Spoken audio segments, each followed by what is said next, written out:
Hi everyone, I recently did a video where I used this new yellow compass that I have, and I thought that some of you might like a little bit more info on it. So I got this on Amazon, and I believe it cost me, I think it was £3.17. It came with free packing and postage as well, so it was worth a gamble. And it came in this box which says it's a teaching compass, and it's actually, if you look there, if I zoom in for you, hang on just a minute.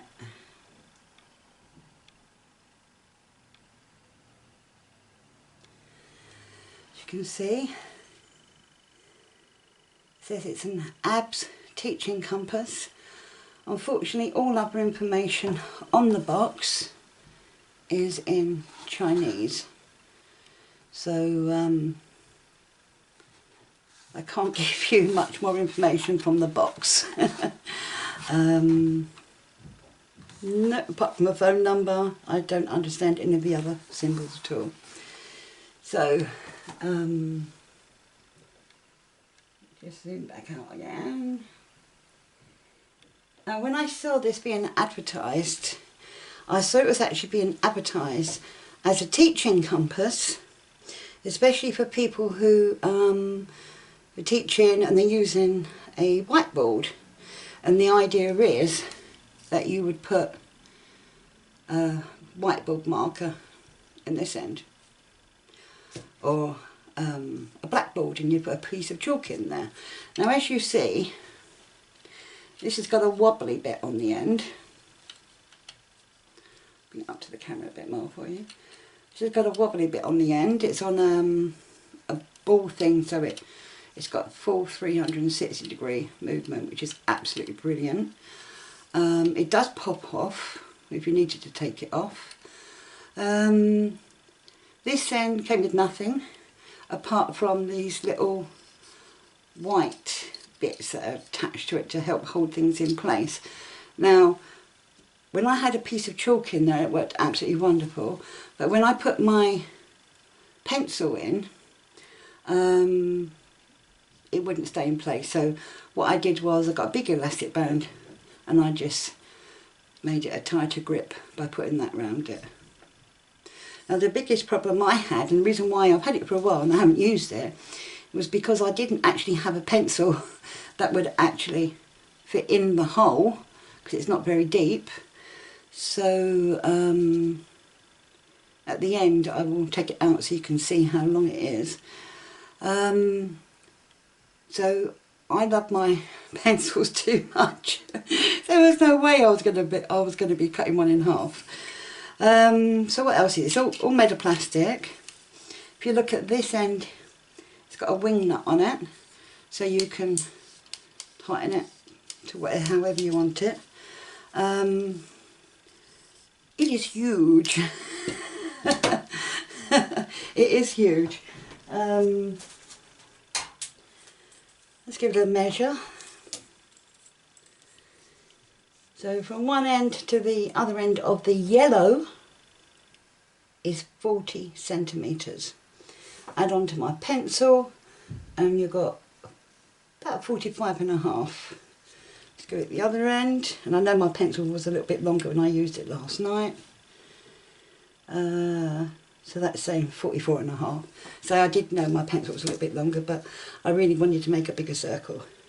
So that shows you just how big a circle you actually be able to make with this compass, because however you have it, you'll still be able to make the stopper bit twist round. So for example, from here,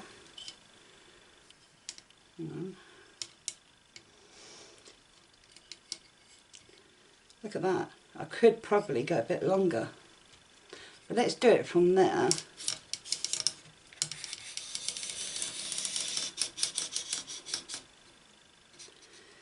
Now if I was to measure from here, I'll just put a pencil mark so I know where I had the circle.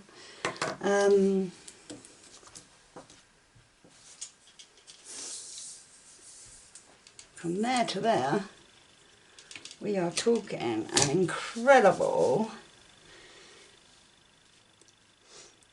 76.5 centimetres. So you could easily do a circle with double that. What's that? That's 150, 162. You could easily do 162 diameter circle, which is pretty big, pretty big. I know people have said, made a comment on my last video that you can use a pencil and a piece of string. When you're doing really accurate work, I have tried using that method and I was not happy, I didn't feel comfortable. When you're creating geometric art that takes you ages, you don't want to muck it up at the last second. Right, so let's look a little bit closer. Now, because you haven't got a point on the end of the ruler, sorry, the compass, it means that where normally, for example, I wanted to go there in the middle of my,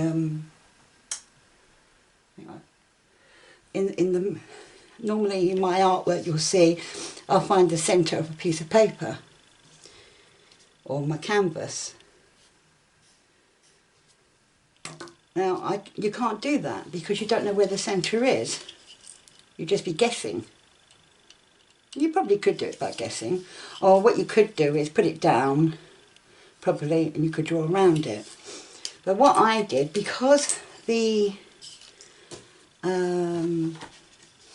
stopper measures, hang on a minute, just in this, it measures about 3.25 centimetres.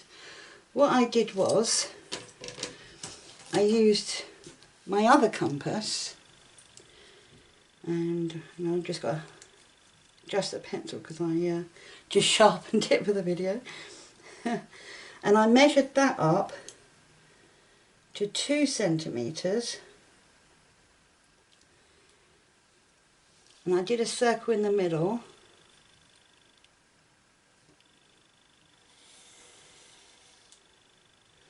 These are soft pastel pencils I'm using, if you're wondering. And that's great. I can use that as a guide.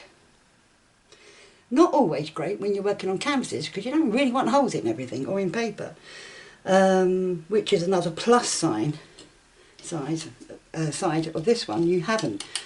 You're not going to get a hole in the paper, but in a canvas, if you press too hard, you might get a dent. So I was being very careful. But the great thing was, when I did actually use it in that video, I didn't actually have to put a lot of pressure on it. So, whoops. Let's create a circle, shall we? Let's get all my other bits out the way. So, I'm going to use... So if I did that at 2, so I'm going to want that at 1. So let's put it halfway on my... So I'm making this go up to 1. The end of the stopper going to 1. And then I'm going to create, let's do an 8-inch, sorry, 1 inch. I'm doing it in inches at the moment, so just bear with me. Let's stay with inches. So I'm making that go up to 1 inch, and I'm going that onto, putting the pencil on to 8 inches. Then I can put this in the middle of that circle. You see it's just outside of it. You've got a wing nut here, so I could tighten it as well if I wanted to, but it's actually okay how it is at the moment. And then just like with an ordinary circle compass, you spin it around. The only reason why I'm doing it in 2 like this instead of 1 big one is because I've just stuck 2 pieces of paper together and I don't want to catch it. Look how easy that was. Brilliant. But again, if you want to start doing a more intricate design, for example, you would probably want to, I've left the compass as it was,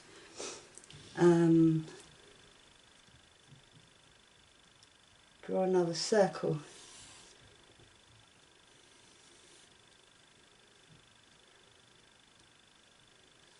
Oops. Sorry, it's because I'm standing up. I'm usually sitting down when I'm doing this.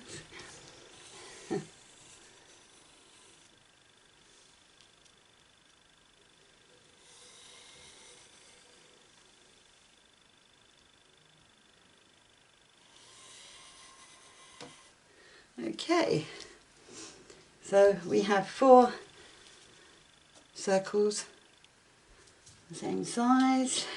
Right, so I'm going to keep it at the same measurement on the 8. Let's move these out of the way.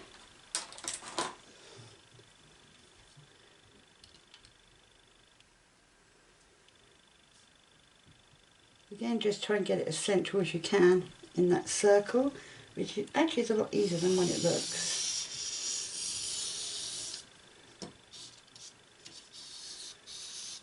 Now what I have found is a regular compass that's got a point in it tends to move a lot, so you have to be very careful.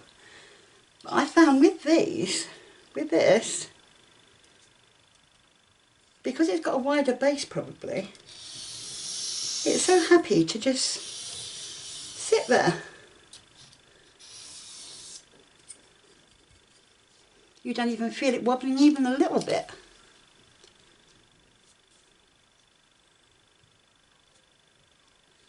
What I tend to do, trade secret here, when I'm creating a circle using a compass, a regular compass, I usually dig the ends in quite, you know, with a bit of pressure to help it all stay where it's supposed to be, which again is not good when you're working on a canvas.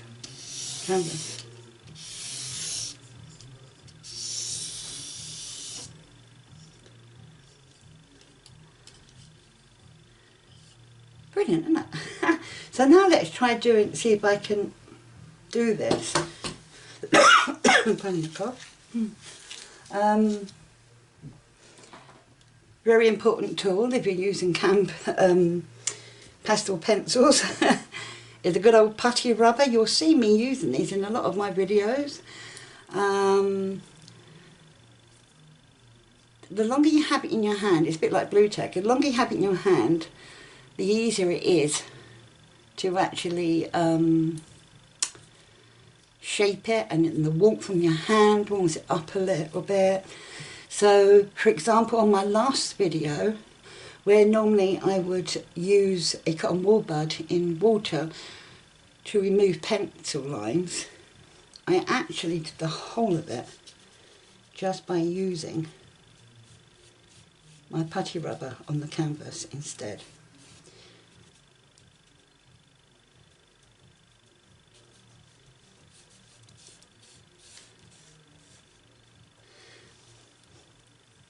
Very addictive, these things. They end up being a bit more like like a stress ball or something. Get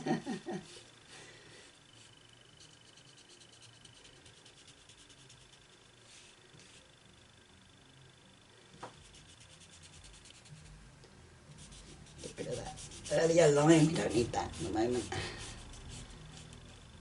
I'm just going to have a play.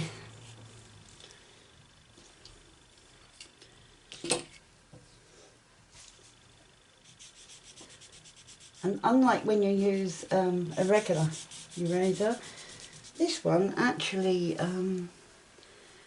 it doesn't ruin the paper underneath. It's pretty good in that way.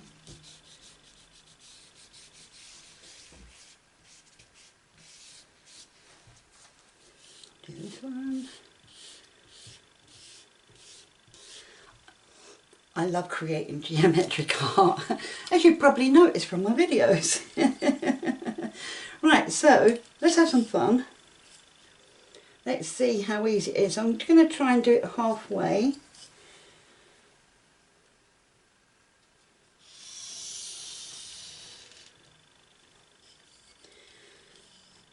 tell you what I'm going to do is, I'm going to put it down. I'm going to try and help myself line it up with the, where I want it in the middle. Yeah, so let's do it. Let's see what happens.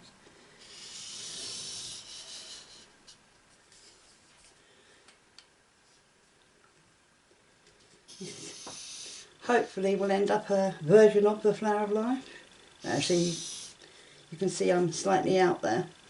So really, you'd want to do lots of little circles. Or you've just got to get used to the tool. The more you use it, the more comfortable you get. But I really love this. Now I said earlier that I would take my pencil off, so out. So let's take my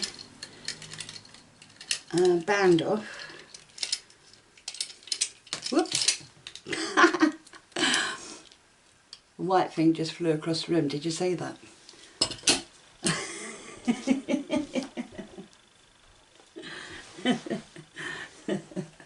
Don't worry, I found it. So, if I was to get a full-size pencil,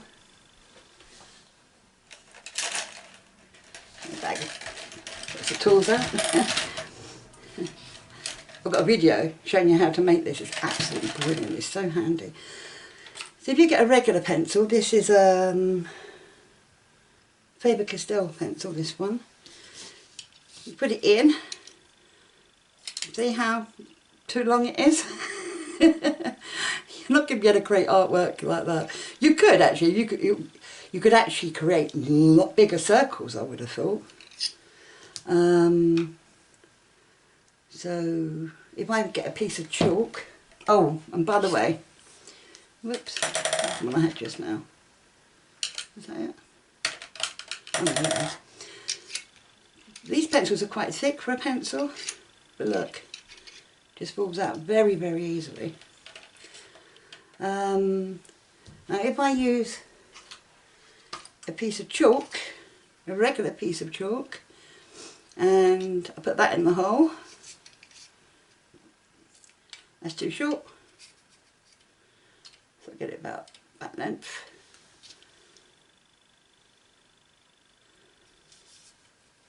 Put me, actually I'll tell you what, let's put the Udemy flippy thing back on first. Sorry, but I don't know what it's called. Right, so that's in there. Pull that back. I'll put the chalk in. Then pull that white bit up, and it still moves.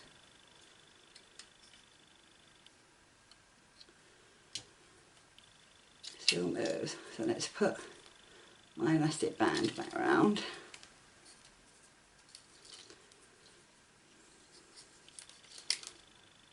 Just give it a little bit more tightness.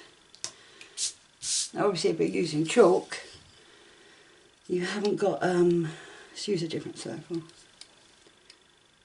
Chalk is a lot thicker, so to get your fine point, unless you want a nice thick circle like that, circle line like that, you would have to get a bit of sandpaper out, or a nail file or something to give you a proper point, but that's actually not too bad. And that stayed in there quite good.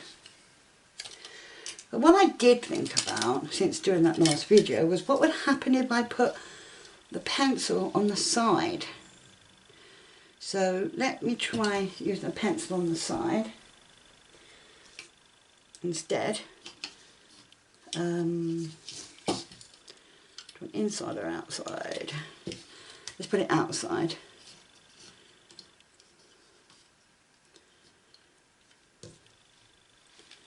I've mucked up my elastic band a little bit here. Let's see if I can get this knot out first, because I haven't got another one handy. There you go. Quite a big elastic band, so I'm going to do that a bit already first. Right, so looks about right.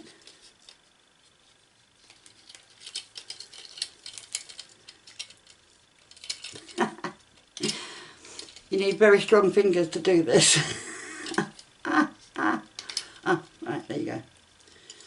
Right, well, as you can see, that's not wanting to stay in place. So perhaps you need something else up this end as well.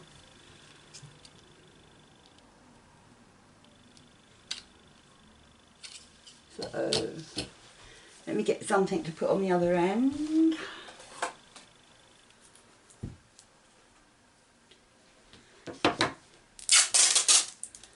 Oops. You know what, me and sellotape really don't go together. Right. And obviously anyone who's got a latex allergy, you'd be better off using this method, using sellotape. I've got a niece with severe latex allergies, so I am very conscious of that when I'm using anything that would upset her. Right, so now let's try again. Use this one this time.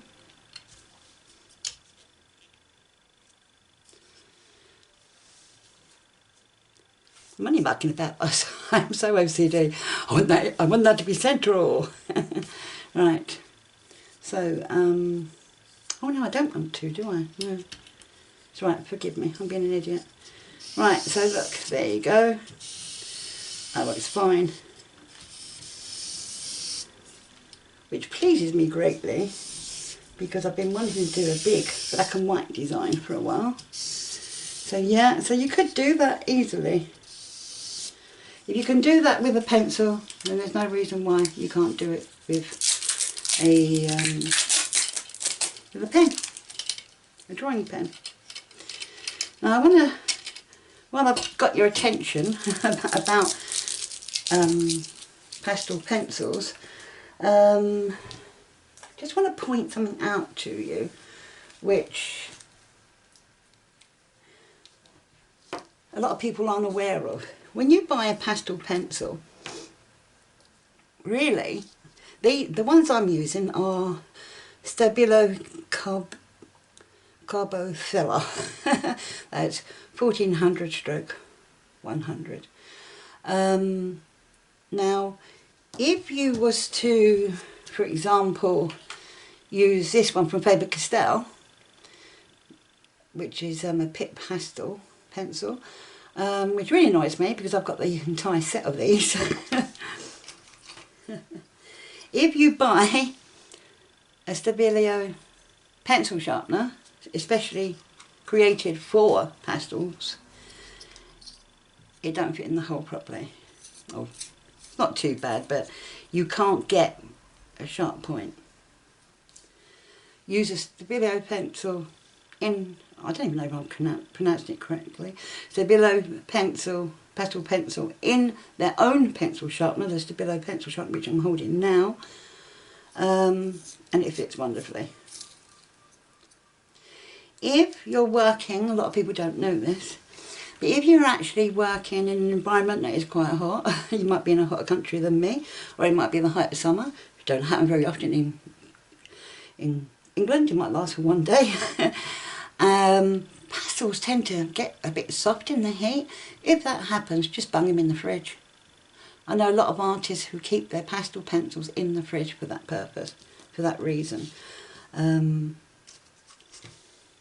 So, I hope you love my new compass as much as what I do. I'm not trying to sell them. I don't own any rights or anything. I just like to share. Plus as well, I've got a feeling you're going to see a few of my videos where you're going to see this tool coming out and you'll know what I'm using. I hope you found this informative, and if you have any questions, please feel free to let me know. This is all plastic, all of this. I don't know this. That might be a bit rubbery. It feels like it might be a bit rubbery. Can't tell.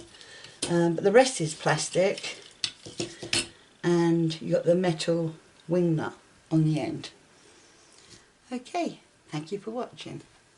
Please, if you've enjoyed this video, please click the like button. Feel free to leave any comments underneath, if it's to tell me I've been doing something wrong. I like ones like that actually, because it actually helps me to learn. But also as well, you know, there's over 200, I think it's about 210 videos now on YouTube, on my channel. Most of them are on art, different forms of art. I'm always trying something different. So please subscribe to my channel and show your support, but also as well, so then you'll know when my new videos come out. So thank you for watching.